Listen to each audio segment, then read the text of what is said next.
అతడు దేవుడి యొక్క మందిరం కావాల్సిన అవసరంలో ఉన్న ఎత్తల పనిని చేయడానికి సామర్థ్యం కలిగిన వ్యక్తి.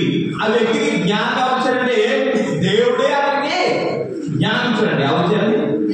దేవుడే ఇచ్చాడు. చూద్దాం చూడండి. దేవత దేవుడు అతను జ్ఞానంగా నిలబడంట. ఆయన నిలబడడం వల్లే అతను ఏం చేశాడు చెప్పనా? జ్ఞానవంతుడిగా ఉండగలిగాడు. హల్లెలూయా, హల్లెలూయా. చూడండి, నిర్గమకాండము 31వ అధ్యాయము 2వ వచనం చూడము.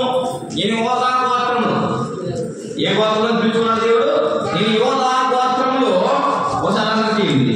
నిర్గమకాండం 31వ అధ్యాయం 2వ వచనం చూడము. నేను యోధా గోత్రంలో ఊరు మానవుడను ఊరు కుమారుడైన బెత్లెహేము పేరు గలవాడు నేను పిలిచితిని. ఎందుకు పిలిచాడు? అది ఎవరు వస్తాడు? దేవుడు పిలిచాడు. ఎందుకు పిలిచాడు? ఎందుకు పిలిచాడు?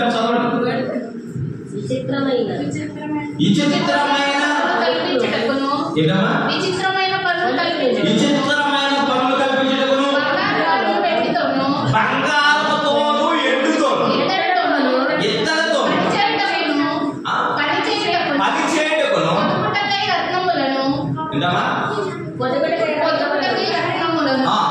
సానబెట్టుటకును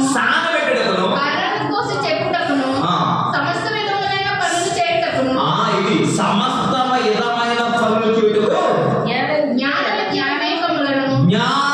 వివేకములను సమస్తమైన పనులు నేర్పును.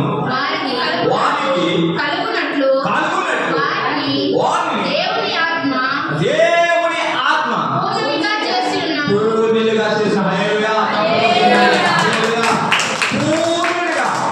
పరిపూర్ణంగా చేసేది ఎవరు?